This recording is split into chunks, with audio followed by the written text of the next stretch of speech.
Thank you guys for being here this early evening. Obviously a monumental day in the history not only of the city of Memphis, but obviously our football program in Memphis Athletics. It's a tremendous honor to be able to be a part of this long overdue project. Couldn't be more excited. So grateful for all those that attended. So many of our supporters, our boosters, the Smith family, and not only the local and state governments that helped make this happen, but all the blood, sweat, and tears of all those that were involved with this thing. And couldn't be more thrilled. Obviously, we're 9 days away from the opening game, so if they could hurry up and get this tent and the dirt out of the way so we can get out here for some practice under these new lights that just went up today. But couldn't be more excited. This is going to be an absolute tremendous and monumental project as we continue to go about it. You know, for 60 years, this has been an iconic venue. These renovations will obviously keep us at the forefront of, college venues and football, and couldn't be more excited to be a part of this. Coaches are always worried about people getting any sort of secrets. Are you worried that people are going to get up on the Coliseum and look in on you as you prepare for games? Yeah. There's a big hole right there now. There's no question. Well, the Coliseum's for sale. What I may do, Mike, is I joked around with you, the ESPN cameras and most of our fans have a beautiful view to that Coliseum. I'm actually going to buy some advertising out there. One, I'll get some free ESPN coverage on that a lot of people haven't thought about. The fans will all get to see it. Maybe I'll put something positive about myself, on there, or just something about the NIL fund. I see that Oklahoma State's doing the QR codes for NIL.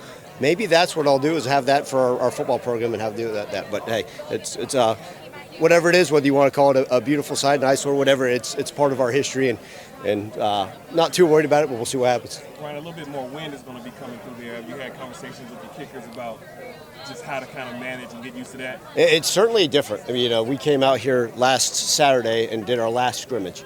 And, we were supposed to scrimmage at night, no lights, so we didn't want to scrimmage in the dark. So, the lights are up here today. We got to kick, and the guys felt the difference. It is quite significant. And, doesn't the opponent have to figure that? Sure. Knock on wood, we've been very fortunate to have a decent kicking game. We hope it doesn't affect us in a negative light.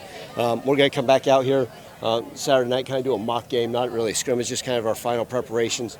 With so many new faces, kind of here we go. But it's going to be great for our kickers to get an understanding of how the wind flows. Obviously every Saturday will be different depending on the time of the game and barometric pressures and whatnot, Frank. But look, it's going to be a factor. It certainly is, and hopefully in our favor. Was there anything else when you guys had that scrimmage in the wind that was different? I know obviously you talked about the fans not being right behind you. Is there anything else that you kind of noticed? Well, yeah, it was, let's just say, as the guys were getting dressed in the locker room, I walked up to the top of the east side and kind of looked out and I said, wow. Just totally different. You guys saw some of the pictures, what it looked like from ground level. It's just I call it beautiful because, it's like, this is something that I've been so excited about, and the fact that it's actually happening. I always hear former Tigers talk about, even when Jarvis was playing, they talked about an indoor facility, and 30 years later it finally gets done, right? Well, this is something we've been talking about, the renovations, and to see it now, Jonah, there's nothing else of major consequence that we don't think.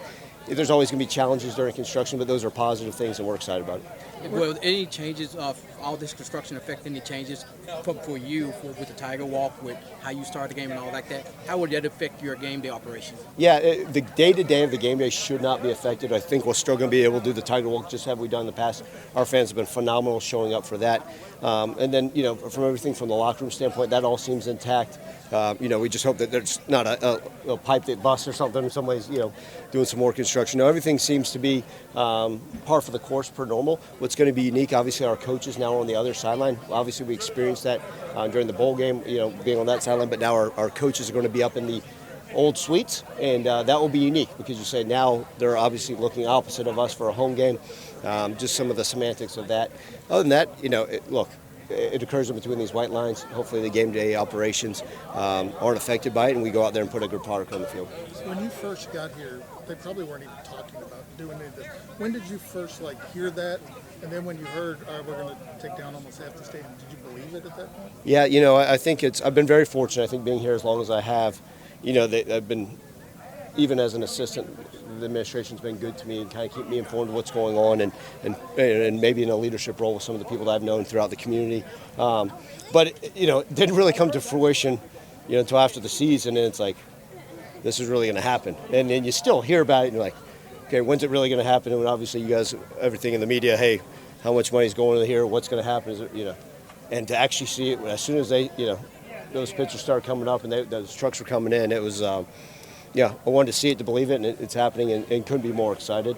And people saying, hey, should you have wait? You can't wait on something like this. And if someone wants to hand you $1 million, if someone wants to hand you a dollar, if someone wants to hand you 200 million, you take it and you go and you start on this thing. And look, there's some minor headaches during the season, but for what's going to be a grand thing in a couple years is going to be absolutely phenomenal. Were you a live cam follower?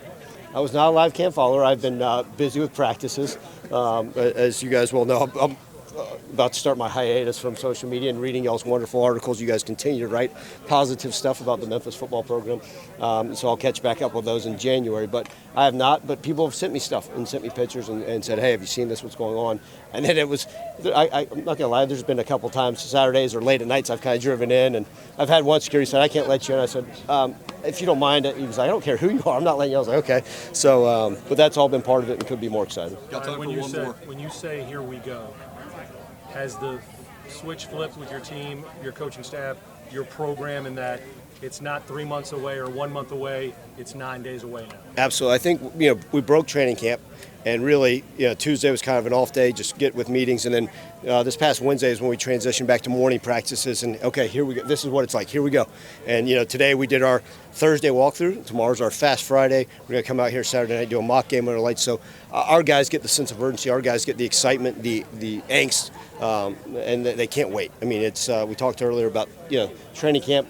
I love it as a coach. I don't know how much the players love it. After a week, they're like, all right, let's get on with this thing and go. But, I think it's been such a long offseason, but it's been a positive offseason.